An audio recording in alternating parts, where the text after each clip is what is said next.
Hola, ¿qué tal? En esta ocasión quiero compartir con ustedes una, una clase sobre teología bíblica del Antiguo Testamento. Y bueno, voy a compartirles aquí pues esta presentación. Y bueno, la idea es que puedan ustedes tener a la vista los puntos que voy a estar abordando. El tema es el Dios universal.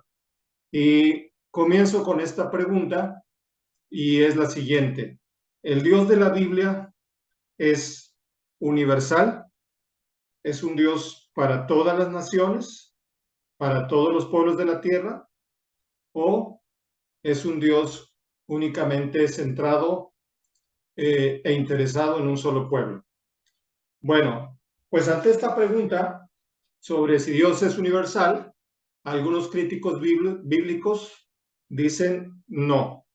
El Dios bíblico, aseguran, es un Dios judío. Para esto, pues ellos van a citar varios textos de la Biblia para apoyar esta postura. Tengo, por ejemplo, aquí conmigo un libro que sostiene justamente ese punto de vista. Y bueno, pues es este libro que se titula Desenmascarando la Biblia, de Leopoldo Hernández Lara, y voy a leer algunas secciones. Dice, por ejemplo, lo siguiente. Los escritores bíblicos consideran que el pueblo hebreo es el pueblo santo y en toda la Biblia menosprecian a los pueblos gentiles o no judíos. Con todos estos antecedentes, ¿cómo es posible que la tercera parte de la humanidad haya adoptado esta obra como su libro sagrado, si en la Biblia judía no solo no los incluyen, sino los rechazan? Y luego continúa. Por lo tanto, la deidad de la Biblia es el Dios judío, y como consecuencia de lo anterior, no es universal. Después este autor pasa a citar algunos versículos de la Biblia para apoyar su posición, y voy a mencionar algunos, por ejemplo, Éxodo 19, 5 al 6, donde dice, seréis para mí entre todos los pueblos la porción escogida, ya que mía es toda la tierra, y seréis vosotros para mí un reino sacerdotal y nación santa. A continuación también cita Éxodo 23, versículo 23, donde dice, seré enemigo de tus enemigos y perseguiré a los que te persigan, a los cuales yo exterminaré. Se entiende, obvio, que todos estos versículos, que en estas expresiones Dios está hablando a través de su profeta al pueblo de Israel. También tenemos la cita de Éxodo 29, 45, donde dice, y habitaré en medio de los hijos de Israel y seré su Dios. Vienen muchos otros textos, citaré uno más, tomado de Deuteronomio 7:6, donde dice, porque tú eres un pueblo consagrado a Yahvé, quien te ha escogido para que seas pueblo peculiar suyo, entre los pueblos todos que hay en la tierra. Entonces, así este autor da numerosas citas en donde parece ser que este Dios tuviera una especie de contrato exclusivo con el pueblo hebreo. Y justo esta sección de su libro, este autor termina con pues con esta descripción sumamente dura contra el Dios bíblico, y lo dice de esta manera, y cito, la imagen de Yahvé que nos muestra la Biblia, según lo pudimos comprobar, es la de un Dios regional, histórico, local, tribal. Como tantos otros dioses que existieron en diversidad de culturas, le dieron un nombre, una función, una nacionalidad, un sexo y unos libros. Le inventaron ritos y le hicieron decir que le agradaban los sacrificios de animales. Lo pusieron a hablar con personajes bíblicos en donde colocaron en su boca palabras insignificantes y actitudes indignas de Dios. Yahvé es tan judío como Ra es egipcio y Zeus griego. Deidades nacionales por demás alejadas de la universalidad y del concepto supremo que se debe tener de Dios. Fin de la cita. Entonces aquí tenemos ejemplos de que algunos autores remarcan mucho esta idea de que la Biblia nos enseña un Dios nacionalista y no un Dios universal. Tenemos que reconocer ciertamente al estudiar las Escrituras que ha habido, digamos, una evolución en el pensamiento teológico de los autores bíblicos, de aquellos hombres que escribieron la Biblia, y pues ciertamente en algunos momentos podemos detectar una percepción politeísta, es decir, una concepción en donde hay muchos dioses. Más adelante vamos también a percibir una teología, digamos, enoteísta, es decir, donde se aceptan muchos dioses, pero por encima de todos ellos un Dios supremo. Y por qué no también reconocer que en cierto sentido también, si se me permite usar este término, también tenemos una especie de etnoteísmo, es decir, la creencia de que hay un Dios, pues que aunque pueda ser un Dios de toda la tierra, es un Dios de nosotros, es decir, un Dios de mi pueblo, de mi raza. Entonces también, sin duda, podemos detectar esa percepción en los autores bíblicos. Pero justamente yo quiero llevarlos a examinar una relectura, tener una relectura de la Biblia en la cual nosotros podemos descubrir un Dios universal. Hoy me voy a ocupar solamente de abordar los pasajes que tienen que ver con el libro de Génesis. En el curso que yo doy sobre teología bíblica del Antiguo Testamento, pues desde luego ahí vemos muchísimos más textos tomados de otros libros del Antiguo Testamento, como son también los libros de sabiduría y los proféticos. Pero me voy en este momento a concentrar únicamente en algunos textos seleccionados del libro del Génesis. Tenemos desde luego para empezar, pues el capítulo 1 del Bereshit o del Génesis, que es el capítulo de la creación. Y aquí lo que vamos a descubrir es un Dios creador de todo lo que hay, es decir, del universo, de las estrellas, del sol, la luna, se mencionan, y desde luego de la tierra. Entonces, ahí no se nos presenta un Dios, o no comienza la Biblia con un Dios creador del pueblo de Israel, sino de un Dios que es un creador universal. Y ahí, mediante este relato, se nos va a hablar de una creación universal, es decir, de todo lo que hay, de todo lo que existe. Ya en cuanto a los seres vivos, comenzando desde los niveles, digamos, inferiores, hasta llegar a el ser humano. Y aquí tanto Adán y Eva representan a la universalidad de los seres humanos, porque Adán precisamente lo que significa es hombre, pero en general, es decir, humano, la humanidad. Y Eva, el significado es madre de los vivientes. Así es que cuando hablamos de Adán y Eva, están ahí representados la humanidad entera. Entonces tenemos un Dios universal, es un creador de todo cuanto existe, de todos los seres humanos y por ende, pues, de toda la tierra, es decir, de todas las naciones. Cuando llegamos después a los capítulos 6 al 9, encontramos el relato del diluvio. Y aquí lo que se nos va a revelar, pues, es un Dios que juzga a toda la tierra. No ha surgido todavía el pueblo de Israel. Así es que lo que tenemos es aquí las naciones que han poblado la tierra hasta ese momento, y nos dice el relato, la historia, pues que sube la maldad a tal grado que Dios determina traer un diluvio sobre la tierra, pero salvar a un remanente. Los historiadores han descubierto que pues muchas naciones tienen un relato del diluvio. En el Extremo Oriente, así como en pueblos europeos, en América, inclusive pueblos indígenas, tienen relatos acerca de un diluvio que cubrió la tierra.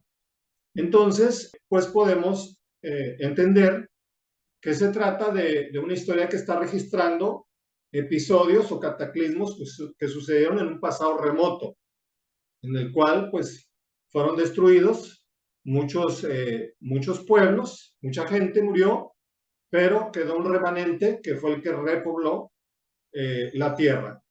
Entonces, aquí tenemos otra vez la idea, la proyección de un Dios universal. Luego tenemos los capítulos 10 y 11 del libro de Génesis, donde se habla de un Dios que dispersa a las naciones. En capítulo 10 tenemos la descendencia de los hijos de Noé en lo que se conoce como la tabla de las naciones. Es decir, se nos habla de cómo a partir de este remanente comienza a poblarse nuevamente la tierra. Y en capítulo 11 tenemos el relato de la Torre de Babel, en donde se habla de aquellas, digamos, naciones que intentaron, o en particular aquel imperio antiguo que intentó en su soberbia ponerse o colocarse en el lugar supremo, en el lugar de Dios. Y entonces Dios confunde ahí la lengua de todos los habitantes y a partir de ahí se habla del surgimiento de los idiomas. Entonces, otra vez estamos ante relatos alegóricos que nos están hablando de tiempos muy remotos en la humanidad, en donde se está poblando la tierra, se están multiplicando los idiomas, y bueno, otra vez tenemos a un Dios que está de alguna manera rigiendo todos esos acontecimientos universales. Y bueno, para completar este cuadro del Génesis tenemos lo que se narra en el capítulo 12, versículos 1 al 3. Lo voy a leer. Después tenemos otra cita que también vamos a leer, pero bueno, tenemos primero aquí el capítulo 12, donde dice en esta versión: entonces Jehová dijo a Abraham, vete de tu tierra, de tu parentela y de la casa de tu padre, a la tierra que te mostraré. Yo haré de ti una gran nación. Te bendeciré y engrandeceré tu nombre y serás bendición. Bendeciré a los que te bendigan y a los que te maldigan maldeciré. Y en ti serán benditas todas las familias de la tierra. Entonces, aquí encontramos también esta enseñanza muy importante que ya se está hablando del padre del pueblo hebreo, que en este caso es Abraham, pero algo interesante es notar cómo pone primero el origen de este personaje. Si se lee el contexto, Abraham no era judío, Abraham era un gentil, un pagano, era un caldeo, él venía de Ur de los caldeos, que es esa región donde después ya se asienta el imperio babilónico. Entonces, Abraham procedía de esa tierra, no existían todavía los judíos, pero él le dice, voy a formar una nación, un pueblo, y por medio de tu descendencia vas a hacer bendición a todos los pueblos de la tierra. Pues ahí tenemos a lo que yo me quiero concentrar, llamar su atención es al hecho de que está hablando de que por medio de la descendencia de Abraham va a venir bendición a todas las naciones de la tierra. Ahí mismo veíamos también que en el capítulo 22 también tenemos, voy a poner por aquí en el versículo 18, lo siguiente, dice, en tu descendencia serán benditas todas las naciones de la tierra por cuanto obedeciste mi voz. Entonces, es una confirmación de lo que ya se dice en el capítulo 12, de que Dios va a bendecir por medio de Abraham a las naciones. En cuanto a esto, ¿cómo aplica, cómo entenderlo? También digamos que hay diferentes maneras en que las religiones lo han interpretado. Los judíos entienden que esa bendición a las naciones va a venir por medio de la ley. Digamos que esa es la gran aportación del pueblo hebreo a la humanidad, la ley. Entonces, que al recibir los gentiles la ley, en la medida en que se aplique para ellos, porque pues se entiende que hay muchas leyes que son exclusivamente para el pueblo judío, pero la ley moral que se deriva de todas estas enseñanzas del Antiguo Testamento, pues por medio de ellos va a venir luz y bendición a las naciones. Está también, desde luego, el enfoque cristiano que dice que esto se cumple por medio de Jesucristo. Jesucristo es descendiente de Abraham, es decir, nace como judío, y por medio de él viene la salvación a todos los seres humanos. Y está desde luego también la interpretación de que esta promesa se cumple por medio de las tres religiones abrámicas, porque de Abraham descienden tanto los judíos como los musulmanes, que en sus inicios son los pueblos árabes, porque recordemos que Abraham tuvo dos hijos. El primero de ellos fue Ismael, y por medio de Ismael vienen, según la tradición, vienen 12 príncipes que después darán lugar a los pueblos árabes, que con el tiempo serán convertidos al Islam. El segundo hijo de Abraham es Isaac, y por medio de Isaac viene Jacob, y después vienen 12 hijos que forman las 12 tribus de Israel, y que a su vez formará el pueblo judío. Y bueno, finalmente también el Nuevo Testamento nos enseña que por medio de la fe, todos los gentiles, por medio de la fe en el Salvador, en el Mesías, pasamos a ser también hijos de Abraham. Entonces, por eso se les llama tanto al judaísmo, al cristianismo como al islam, se le conoce como las tres religiones abrámicas o del tronco abrámico. Y de esa manera también, por medio de las enseñanzas de estos tres pueblos o de estas tres grandes comunidades religiosas, se estaría trayendo luz a las naciones. Entonces, en cualquier caso, lo que queda claro al examinar tan solo estos textos tomados del Génesis es que ya estamos desde los inicios de la Biblia ante un Dios universal. No podemos negar el hecho de que más adelante se va a escribir toda una historia de Dios en relación con el pueblo de Israel. Eso es innegable.